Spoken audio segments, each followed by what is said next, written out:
Domnule Berlinski, avem o întrebare la dumneavoastră legată de documentele necesare pentru candidați. Spuneți foarte clar ce trebuie să adune și unde depun dosarul. Deci depunerea documentelor se va efectua la două organe electorale diferite. Pentru circumscripția națională, partidele vor depune lista de candidați la Comisia Electorală Centrală. Termenul de depunere a documentelor este începând cu 60 de zile până în 30 de zile până în ziua alegerilor. Dacă ne uităm pe calendar, ar fi începând cu data de 26 decembrie până la data de 24 ianuarie. Deci în termen de 30 de zile, partidul are coridorul sau are posibilitatea de a depune documentele la Comisia Electorală Centrală. Care sunt criteriile sau care persoană poate să candideze la funcție de deputat? Deci alegătorul cu drept de vot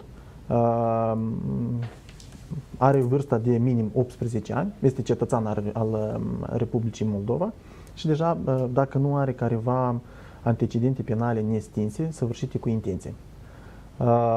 Partidul colectează tot pachetul de documente necesar și iarăși aici este o diferență din alegerile, spre deosebire de alegerile trecute, este că candidatul urmează să depună personal documentele la Comisia Electorală Centrală.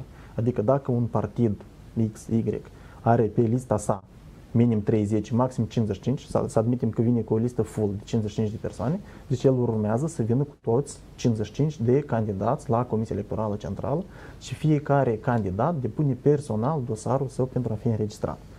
Asta este pe circumscripția națională. În circumscripțiile uninominale, depunerea documentelor are loc în două etape. Nu contează, ești înaintat de către un partid politic sau ești un candidat independent, urmează să-și constituie un grup de inițiativă.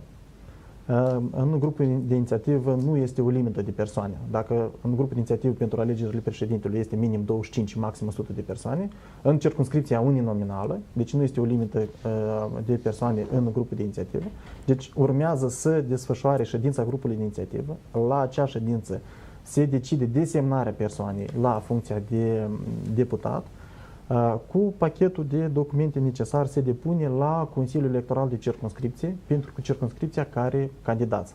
Și apropo, vreau să aduc la cunoștința persoanelor interesate că în iulie 2018 Comisia Electorală Centrală a aprobat un regulament, ceea ce ține de particularitățile privind desemnarea și înregistrarea candidaților, care se regăsește de asemenea pe site-ul Comisiei Electorale Centrale la rubrica regulamente.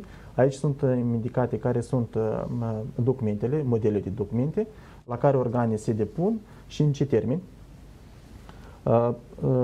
Spuneam că depuneți documentele la Consiliul Electoral de Circumscripție. Organul electoral are la dispoziție 3 zile să examineze, în cazul în care documentele noastre sunt ok, se înregistrează grupul de inițiativă și vă eliberează liste de subscripție pentru a colecta semnături. De câte semnături e nevoie? Dacă sunteți un candidat bărbat, urmează să colectați de la 500 la 1000 de semnături. Din circumscripția uninominală unde candidați. Dacă sunteți un candidat femeie, de la 250 la 500. De asemenea, urmează să colectați semnături în circumscripția unde candidați. Cu excepție, sunt cele 5 circumscripții. 2 pentru locuitorii domiciliați în stânga Nistrului și cele 3 pentru alegătorii din afara țării. Deci dacă candidați în una din aceste 5 circumscripții, deci nu contează de unde colectați dumneavoastră semnături. Puteți să mergeți din municipiul Chișinău, municipiul Băl sau din alte regiuni să colectați semnături, care de asemenea se depun la Consiliul Electoral de Circumscripție. A doua etapă de depunere a documentelor, după ce ați colectat numărul necesar de semnături, cu restul documentelor necesare, le depuneți la Consiliul Electoral de Circumscripție pentru a fi înregistrat în calitate de candidat la funcție de deputat în circumscripția uninominală. Până domnul Tăbârță ne va vorbi un pic despre procedură, cât de practică este asta, vreau să vă întreb în ce măsură un candidat poate fi inclus și pe lista națională și pe lista uninominală? N-aș opera cu cuvântul listă uninominală, fiindcă în circumscripțiile uninominale candidatul vine singur. În circumscripția națională este listă de candidați și da, o persoană poate să se regăsească în circumscripția națională, adică în lista unui partid și poate să fie desemnat de același partid sau să meargă ca independent într-o circumscripție uninominală. Domnule Tăbărță, vreau să revenim la procedură. În momentul în care pe circumscripție uninominală și pe cea națională vom avea același candidat care va accede în Parlament efectiv pe ambele, ce se va întâmpla? Bine, aici sunt desigur că domnul Berlinski probabil mai în detalii, însă logic este că cel care a trecut despre o circumscripție, el eliberează și el este și pe un loc trecător în lista națională, el eliberează locul și vine altul din lista națională. Știți cum? În colegii săi de partid. Cum a fost până acum? Pleacă un deputat, următorul care este pe listă devine deputat. Aici nu e nicio problemă. Problema va fi când se va forma guvernul, iar partidul de guvernământ va numi în guvern, cum până acum a fost, anumiți politicieni fiind cap de listă, ei ulterior au plecat în anumite funcții ministeriale.